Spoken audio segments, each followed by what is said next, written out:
ਨਮਸਕਾਰ ਆਕਾਸ਼ਵਾਣੀ ਚੰਡੀਗੜ੍ਹ ਤੋਂ ਪ੍ਰਦੇਸ਼ਕ ਖਬਰਾਂ ਨਾਲ ਮੈਂ ਚੰਚਲ ਸ਼ਰਮਾ।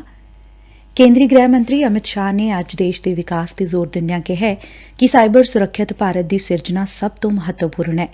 ਗ੍ਰਹਿ ਮੰਤਰੀ ਨੇ ਕਿਹਾ ਕਿ ਅੱਜ ਦੇ ਯੁੱਗ 'ਚ ਭਾਰਤ ਦਾ ਵਿਕਾਸ ਸਾਈਬਰ ਸੁਰੱਖਿਆ ਤੋਂ ਬਿਨਾਂ ਨਹੀਂ ਹੋ ਸਕਦਾ। ਅੱਜ ਨਵੀਂ ਦਿੱਲੀ 'ਚ ਸਾਈਬਰ ਸੁਰੱਖਿਆ ਅਤੇ ਕੌਮੀ ਸੁਰੱਖਿਆ ਉਪਰ ਇੱਕ ਰਾਸ਼ਟਰੀ ਕਾਨਫਰੰਸ ਨੂੰ ਸੰਬੋਧਨ ਕਰਦਿਆਂ ਗ੍ਰਹਿ ਮੰਤਰੀ ਨੇ ਕਿਹਾ ਕਿ ਦੇਸ਼ ਅੱਜ ਸਾਰੇ ਖੇਤਰਾਂ 'ਚ ਅੱਗੇ ਵਧ ਰਿਹਾ ਹੈ ਅਤੇ ਤਕਨਾਲੋਜੀ ਦੀ ਵਰਤੋਂ 'ਚ ਹਰ ਪੱਧਰ ਤੇ ਸੁਧਾਰ ਕੀਤਾ ਗਿਆ ਹੈ। ਹਾਲਾਂਕਿ ਉਨੂਾਂ ਨੇ ਖਬਰਦਾਰ ਕੀਤਾ ਹੈ ਕਿ ਜੇ ਸਾਈਬਰ ਸੁਰੱਖਿਆ ਯਕੀਨੀ ਨਾ ਬਣਾਈ ਗਈ ਤਾਂ ਦੇਸ਼ ਲਈ ਇਹ ਇੱਕ ਵੱਡੀ ਚੁਣੌਤੀ ਬਣ ਸਕਦੀ ਹੈ। Air marshal ਐਸ.ਕੇ. ਝਾਅ ਨੇ ਕਿਹਾ ਕਿ ਭਾਰਤੀ ਹਵਾਈ ਫੌਜ ਵਿਚ 24 ਜੂਨ ਤੋਂ ਅਗਨੀਵੀਰਾਂ ਦੇ ਪਹਿਲੇ ਬੈਚ ਲਈ ਰਜਿਸਟ੍ਰੇਸ਼ਨ ਪ੍ਰਕਿਰਿਆ ਸ਼ੁਰੂ ਹੋ ਰਹੀ ਹੈ। ਕੱਲ੍ਹ ਨਵੀਂ ਦਿੱਲੀ 'ਚ ਤਿੰਨੇ ਫੌਜਾਂ ਦੀ ਸਾਂਝੀ ਪ੍ਰੈਸ ਕਾਨਫਰੰਸ ਨੂੰ ਸੰਬੋਧਨ ਕਰਦਿਆਂ ਏਅਰ ਮਾਰਸ਼ਲ ਝਾਅ ਨੇ ਕਿਹਾ ਕਿ ਪਹਿਲੇ ਬੈਚ ਦੀ ਰਜਿਸਟ੍ਰੇਸ਼ਨ ਦਸੰਬਰ ਤੱਕ ਹੋ ਜਾਏਗੀ। ਲੈਫਟੀਨੈਂਟ ਜਨਰਲ ਅਨਿਲ ਪੁਰੀ ਨੇ ਕਿਹਾ ਕਿ ਭਵਿੱਖ ਦੀਆਂ ਜੰਗਾਂ ਵੱਖਰੇ ਤਰੀਕੇ ਦੀਆਂ ਹੋਣਗੀਆਂ ਅਤੇ ਇਹ ਤਕਨਾਲੋਜੀ ਤੇ ਆਧਾਰਿਤ ਹੋਣਗੀਆਂ। ਸ਼੍ਰੀ ਪੁਰੀ ਨੇ ਇਹ ਵੀ ਕਿਹਾ ਕਿ ਇਨਾਂ ਲਈ ਦੇਸ਼ ਨੂੰ ਨਵੀਂ ਸਮਰੱਥਾ ਵਾਲੇ ਲੋਕਾਂ ਦੀ ਜ਼ਰੂਰਤ ਹੋਵੇਗੀ ਅਤੇ ਇਹ ਸਾਡੇ ਭਾਰਤ ਦੇ ਨੌਜਵਾਨ ਹੋਣਗੇ। ਲੈਫਟੀਨੈਂਟ ਜਨਰਲ ਪੁਰੀ ਨੇ ਕਿਹਾ ਕਿ ਸਾਲ 2030 ਤੱਕ ਦੇਸ਼ ਦੀ 50% ਦੀ ਆਬਾਦੀ 25 ਸਾਲ ਤੋਂ ਘੱਟ ਉਮਰ ਦੀ ਹੋਏਗੀ।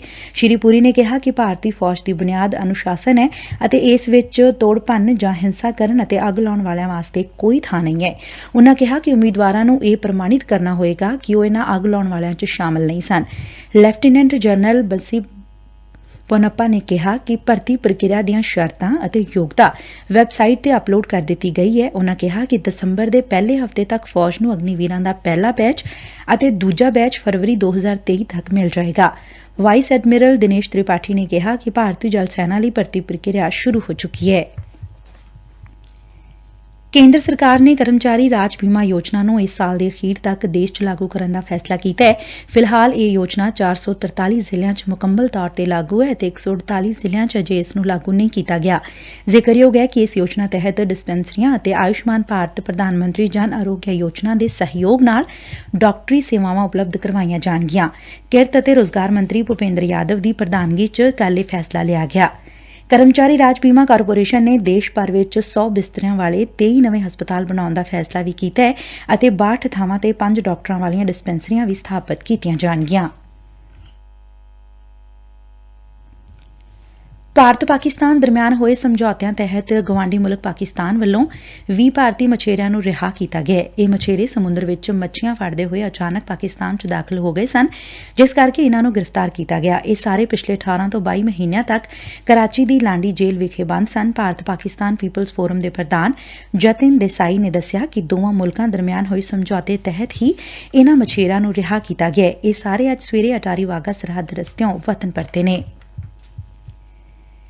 ਸ਼ੇਰੇ ਪੰਜਾਬ ਮਹਾਰਾਜਾ ਰਣਜੀਤ ਸਿੰਘ ਦੀ ਬਰਸੀ ਮੌਕੇ ਸਿੱਖ ਸ਼ਰਧਾਲੂਆਂ ਦਾ ਜੱਥਾ ਕੱਲ੍ਹ ਪਾਕਿਸਤਾਨ ਲਈ ਰਵਾਨਾ ਹੋ ਰਿਹਾ ਹੈ।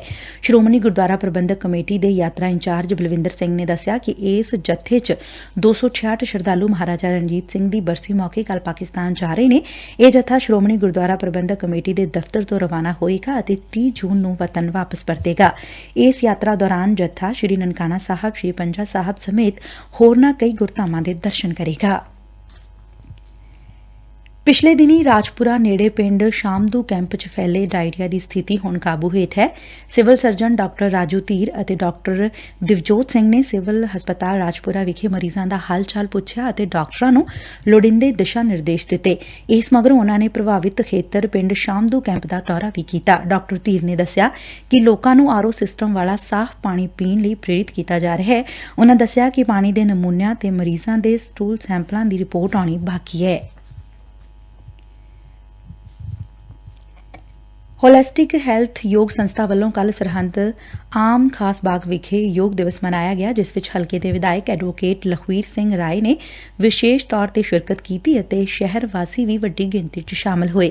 ਇਸ ਮੌਕੇ ਸਰੀਰ ਦੀਆਂ ਵੱਖ-ਵੱਖ ਕਸਰਤਾਂ ਕਰਵਾਈਆਂ ਗਈਆਂ ਅਤੇ ਸਿਹਤ ਨੂੰ ਤੰਦਰੁਸਤ ਰੱਖਣ ਲਈ ਵੱਖ-ਵੱਖ ਨੁਸਖੇ ਵੀ ਦੱਸੇ ਗਏ। ਹਲਕਾ ਵਿਧਾਇਕ ਨੇ ਪੱਤਰਕਾਰਾਂ ਨੂੰ ਸੰਬੋਧਨ ਕਰਦਿਆਂ ਕਿਹਾ ਕਿ ਪੂਰਾ ਭਾਰਤ ਵਿੱਚ 21 ਜੂਨ ਯੋਗ ਦਿਵਸ ਵਜੋਂ ਮਨਾਇਆ ਜਾਂਦਾ ਹੈ ਅਤੇ ਭਾਰਤ ਦੇ ਯੋਗ ਨੂੰ ਦੁਨੀਆ ਭਰ ਵਿੱਚ ਮੰਨਿਆ ਗਿਆ ਜੋ ਬਹੁਤ ਸਾਰੀਆਂ ਬਿਮਾਰੀਆਂ ਤੇ ਕਾਬੂ ਪਾਉਣ ਦੇ ਸਮਰੱਥ ਹੈ।